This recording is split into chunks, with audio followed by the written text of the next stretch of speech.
Assalamualaikum warahmatullahi wabarakatuh. Yang terhormat Bapak Rendra dan teman-teman semuanya, kami dari kelompok 3 akan menjelaskan tentang aset tetap. Sebelumnya, perkenalkan nama anggota kelompok kami. Yang pertama ada Desnata Laila Amelia dengan NIM 290. Kemudian ada Muhammad Firawan Jaya Kusuma dengan NIM 319. Ada Aminatul Mukarramah dengan NIM 323. Ada Nirwasita Azhara dengan NIM 332. Ada Diko Rahmat Mauludin dengan NIM 334. Dan ada Ferdi Adif Lukmana dengan NIM 340. Kemudian, untuk soal yang kita kerjakan dapat kalian akses dengan scan di barcode ini. Baik, saya akan menjelaskan tentang aset tetap. Aset tetap atau aktiva tetap adalah aset jangka panjang perusahaan yang dimanfaatkan untuk kegiatan operasional. Biasanya, aset ini mendatangkan keuntungan finansial di masa depan dengan jangka waktu lebih dari 1 tahun. Baik, di sini saya akan menjelaskan mengenai diagram konteks. Yang pertama ada pemasok atau vendor. Jadi pemasok mengirimkan faktur berdasarkan purchase order yang dibuat. Untuk yang kedua yaitu departemen pengguna. Sistem ini mengelola 3, yaitu order pembelian, laporan penerimaan, dan juga catatan penggunaan aset. Yang ketiga bagian buku besar.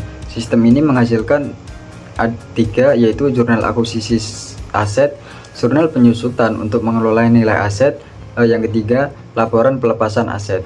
Untuk bagian yang terakhir yaitu pembayaran kas. Jadi sistem melakukan verifikasi faktur, pencatatan jurnal, serta mengelola informasi pembayaran untuk memastikan semua transaksi terkait aset tetap terlacak dengan baik. Di sini saya akan menjelaskan di level 1 dari manajemen aset tetap. Yang pertama ada proses vendor. Menerima pre-order dari departemen pengguna. Lalu vendor akan mengirim invoice setelah pengiriman aset. Lalu yang kedua proses departemen pengguna. Menerima aset dan invoice, membuat laporan penerimaan dan mencatat penggunaan aset.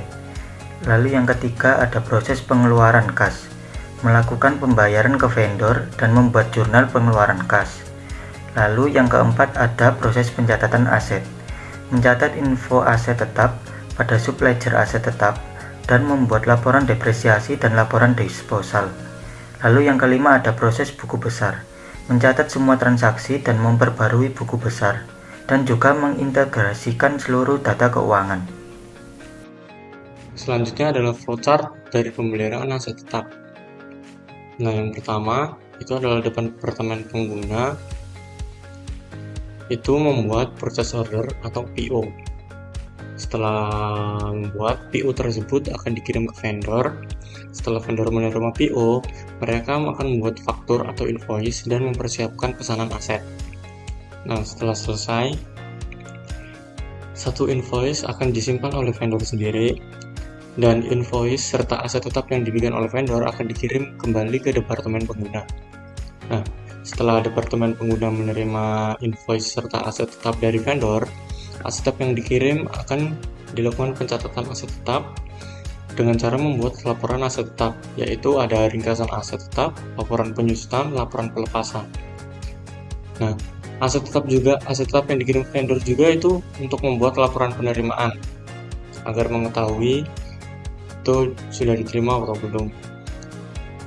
Nah, laporan penerimaan tersebut serta invoice akan dikirimkan ke departemen pengeluaran kas. Setelah departemen pengeluaran kas menerima laporan penerimaan dan invoice, mereka akan melakukan verifikasi dokumen. Jika tidak, akan menghubungi vendor kembali. Jika iya, akan melanjutkan melakukan pembayaran. Setelah melakukan pembayaran, mereka menerbitkan jurnal pengeluaran kas dan menerbitkan cek. Untuk ceknya sendiri, satu untuk dikirim ke vendor, satu untuk disimpan oleh departemen pengeluaran kas sendiri untuk membuat voucher jurnal, untuk membuat buku besar akuisisi dan depresiasi aset. Nah, dan juga departemen buku besar itu sebelumnya ada catatan aset tetap sendiri untuk membuat buku besar aset tetap. Selanjutnya ada kekurangan dari proses manajemen aset tetap. Yang pertama, kurangnya otomasi pada verifikasi dan rekonsiliasi.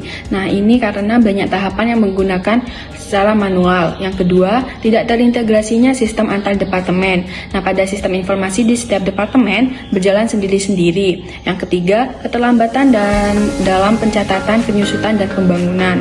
Nah, ini data penyusutan atau pembangunan mungkin tidak tercatat secara langsung karena dapat menyebabkan laporan yang tidak tidak akurat. Yang keempat, kurangnya pemantauan fisik terhadap aset tetap.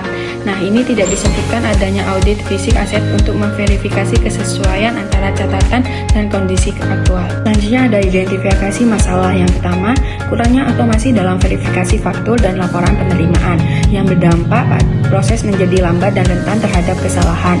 Yang kedua, sistem informasi yang tidak terintegrasi yang bisa berdampak duplikasi data dan kesulitan pelacakan aset. Yang ketiga, minimnya kontrol fisik atas aset tetap.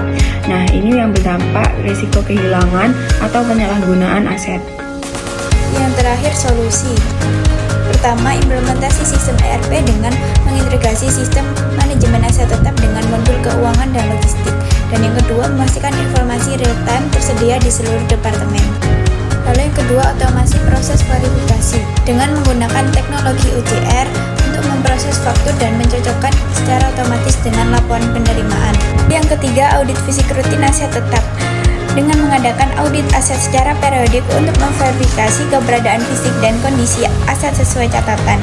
Lalu yang terakhir, pemakaian teknologi lot untuk pelacakan aset dengan menggunakan sensor RFID atau barcode untuk pelacakan aset secara fisik.